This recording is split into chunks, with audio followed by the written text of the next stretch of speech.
Hi, welcome to Talk of the Town. We've got a great show for you today. We're going to be checking in with the South Central Library System, and you can find out what's going on at your local library. But first, it is, and I just learned this, it is National Activity Professionals Week, and we are joined by Michael Hecht and Pam Parsons from Skaalen Nursing and Rehabilitation Center. Welcome to the program, both of you. Oh, thank you. Thanks. So good to have you here. So Pam, I want to start with you. What are the ranges of services that are offered at Skaalen? Skaalen offers a big range of services. We've been around since 1900 in Stoughton, and since then we've evolved into a full continuum of care campus. So we have retirement condominiums in Stoughton as well as in McFarland. We have a rehab unit at Skaalen and take care of a lot of folks that come for rehabilitation from planned orthopedic surgeries and illnesses and unplanned things, and they get better and go home. We have assisted living right in our building at Skaalen, so there's always a nurse there. And we have skilled care for people who need to call Skaalen their home. Very nice. So you have a variety of different services, and it seems like you're growing as well, Yep. which is great. So you are the Director of Leisure and Support Services. Can you give some examples of the programs that you offer? We do a lot of different programming, from individual programming to group outings.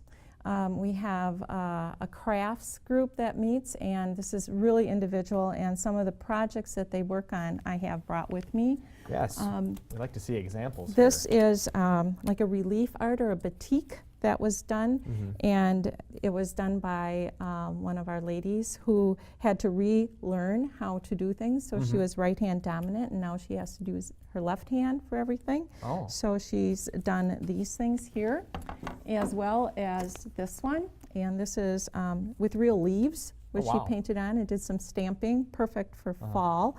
And we frame it all up, and she works with that.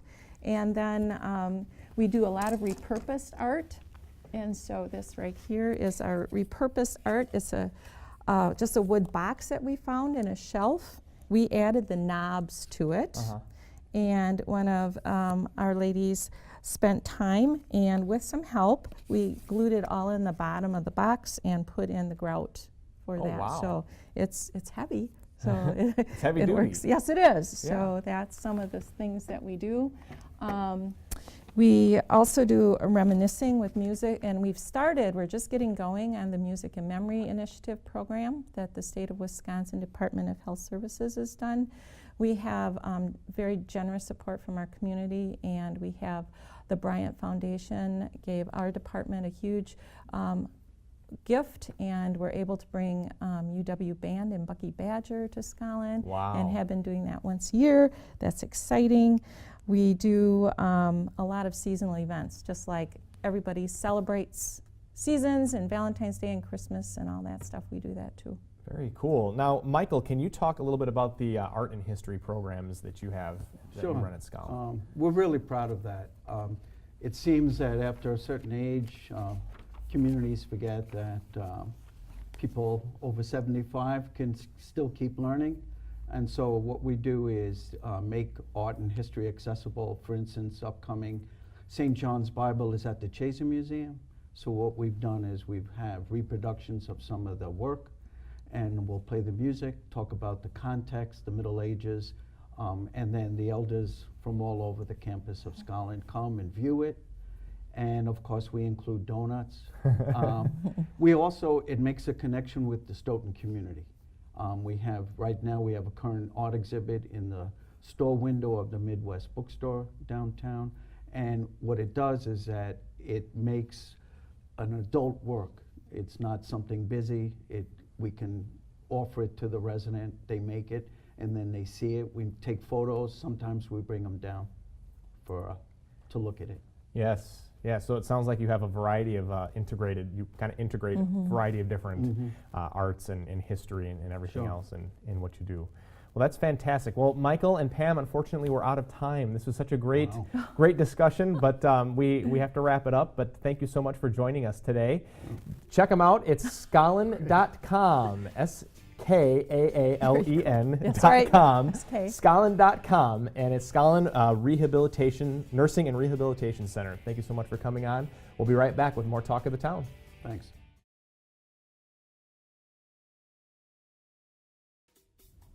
Welcome back to Talk of the Town.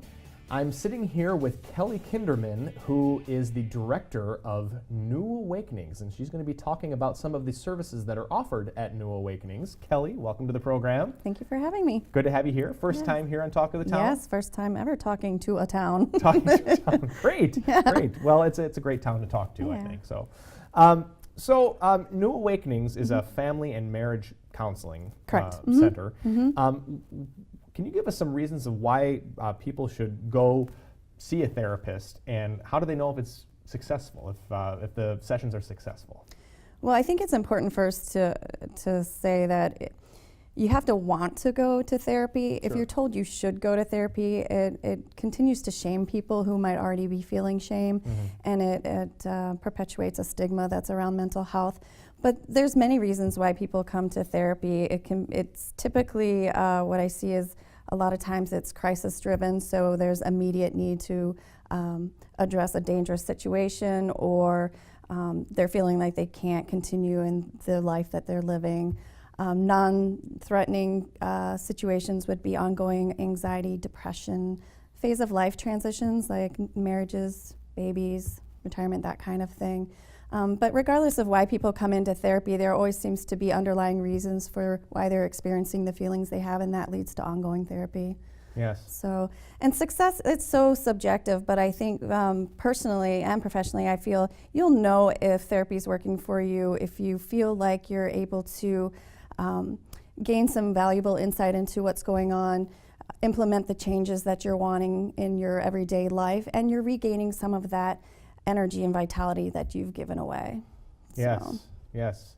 So it's a worthwhile thing for a lot of folks to I believe to so. look into, Yeah, for sure. I do. So how long do you typically see a client for? Are we talking weeks, months, years? Well, that really depends on the client. I find that if some people come in and if they're able to address certain things in their life, they're able to move through difficulties a little bit quicker, but other people take some time, and that's just fine.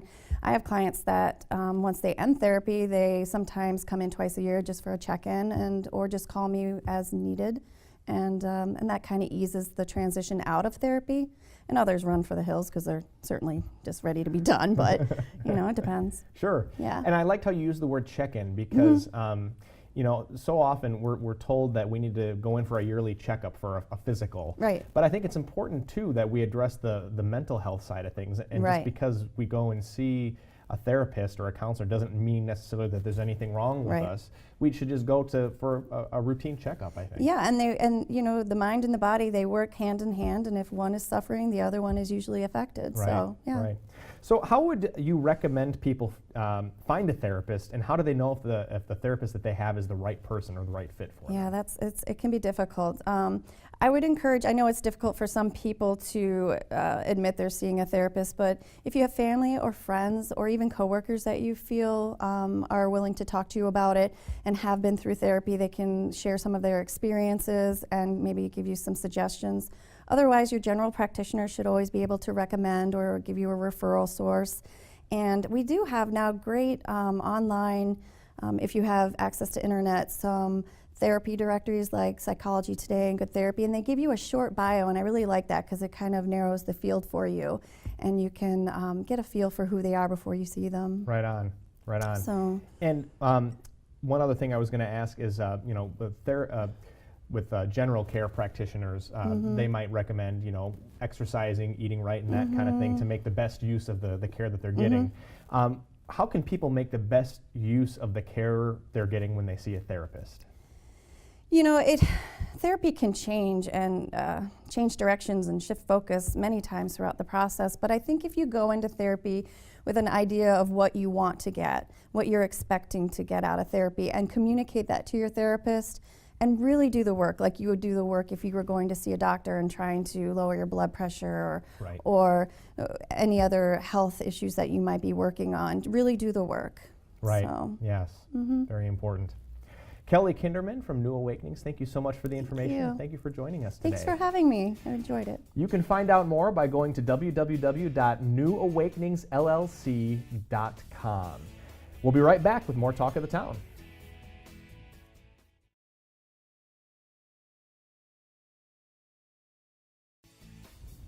Welcome back to Talk of the Town. I am so excited to introduce our next guest because this is a really, really interesting topic.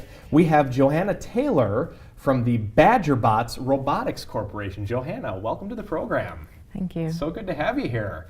And you're the lead instructor now for BadgerBOTS, is that correct? Yep. Okay, cool. And tell us a little bit about BadgerBOTS. Is it just about building robots?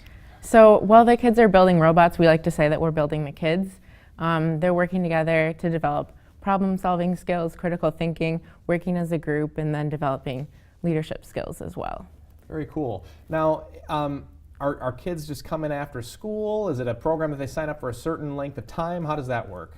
So we originally started to support FIRST robotics teams, and then we just built out of that. So we have FIRST robotics teams from ages 7 through high school, and then we also have summer and spring break camps, as well as after school and evening opportunities.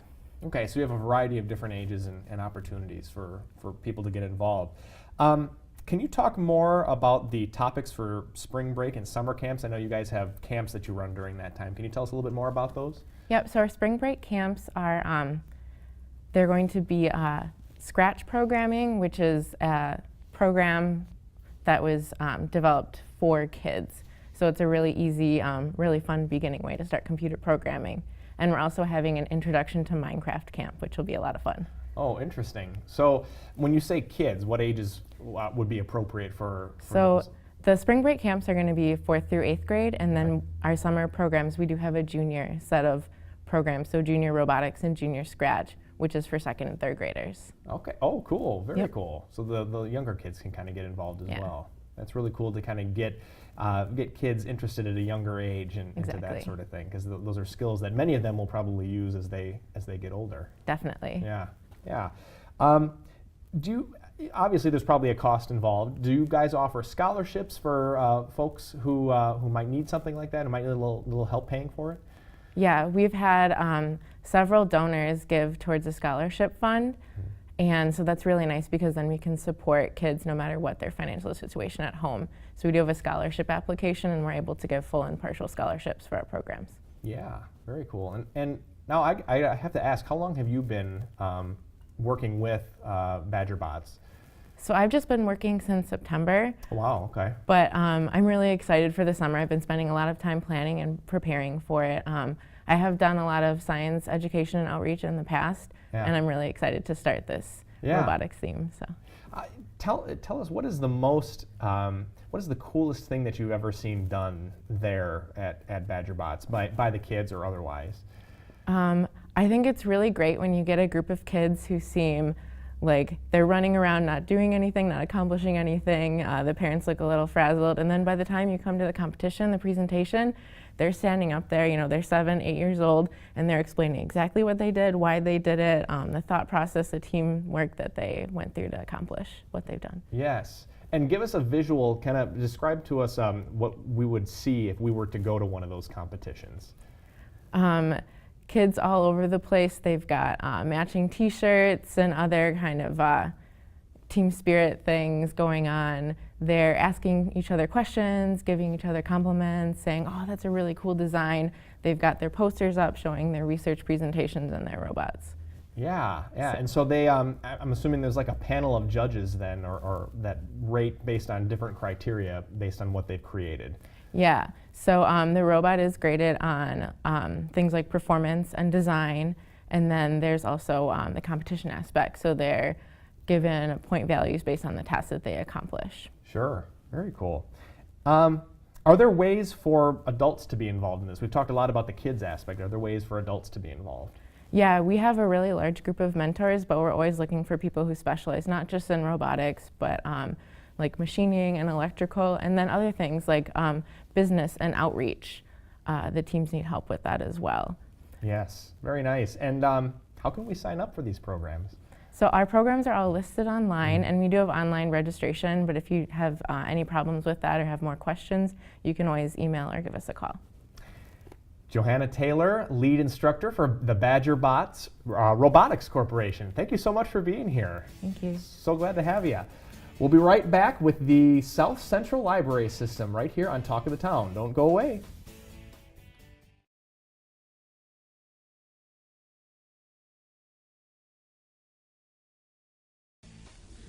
Welcome back to Talk of the Town. If you have not been to your local library for a while, then you are missing out because there are some exciting new things happening at your local library. And here to talk about those things is Martha Van Pelt, who is the director of the South Central Library System. Martha, welcome back. Thanks, Justin. This is our second interview together, I know. Right? It seems like old times. I know. We're going to become a couple. Yes.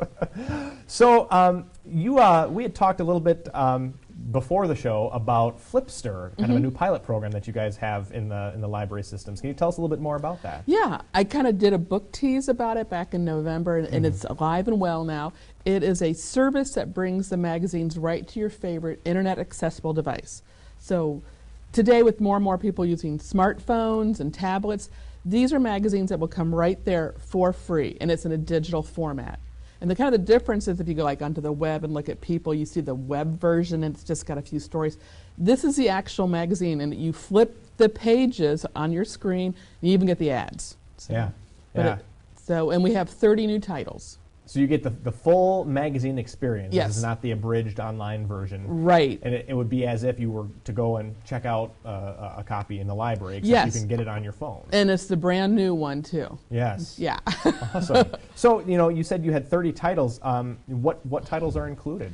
Well, I'm not going to name all 30 unless you want me to. Let's see, like Car and Driver, Sure. Ebony, Good Housekeeping, Kiplinger's Personal Finance Letter, Men's Health, People, Ranger Rick, Sports Illustrated, Vegetarian Times. We have something for everybody. Yeah. So now, if I were to, I'm assuming it's an app then. no, It's okay, not. no. Well, it can be. If Okay. for iPads and iPad Minis, you will have to use it. Probably yes, you will have to download an app. But for the other ones, it's like you go to LinkCat databases and Flipster, click on it, and it should come right up. This is really? even easier than Overdrive. Oh, really? I have it on Okay. my phone. I have it on my computer at home. And yeah, you don't need an app for some of them. Okay. There's so many different devices. They all work a little bit differently. But for Sure. most of them, no, you won't need an app. Okay. Apple's always different. Sure. Sure. So now, do I actually get to download the magazines then to my device, or is it just I'm reading them kind of from a? How long can I read a magazine for? Okay, if it's a weekly magazine, you get 2 days. Yeah. And then it expires automatically and it leaves your device. Okay. Now, if it's an iPad or an iPad mini, you're probably going to have to hit a button. It's going to expire anyway, but to get it off of your device, if it's an iPad mini, you hit the button. But 2 days later, it's gone. Like Yeah. it never existed. Now, if you didn't have enough time, you can check it out again. Oh, okay. Now, you can't place holds or renew it, but check it out, expires, check it back out again. Sure. Sure. So that's kind of neat. You can kind of avoid, worrying about, okay, did I return all my materials Right. to the library? It just automatically, they take it back from you. That's right. Now, if it's a monthly magazine, you get 7 days Okay. to do that. And then we have what we call seasonals that come out Sure. only 4 times a year. That's 7 days, too. Okay. So, and then I think we mentioned this, by returning the magazine, you guys basically, or the program automatically returns it for you. So Yes, you don't it even have does. to It have to does. worry about that. So how can I get them? Like where do I go? Where do All I right. start? So we have it on the screen here. It's Yeah. scls.info/Flipster. It'll take you right to it. There you go. Or you can go to LinkCat, which is the online catalog, and you can go up to the top of the page and you'll see databases. Click on databases and then scroll down. It'll be Flipster. Click, you're in. You can go to any of the local library websites and they'll have it somewhere because they're doing different ways of advertising it. Or as always, ask a librarian and they'll walk you through it. There you go. So. So am I able to change the size or the layout or anything Yes, like that? yes, you can. As you can see, I brought my readers. And I usually use my smartphone, and a lot of times I'll enlarge the print for that. Now, on my home computer, it's fine, but you can enlarge the print. And now for my phone, you can't print it. But from my computer at home, yeah, I can print off an article or that recipe from Vegetarian Times. I can print it off Yeah. for free from home. Wonderful. Yeah.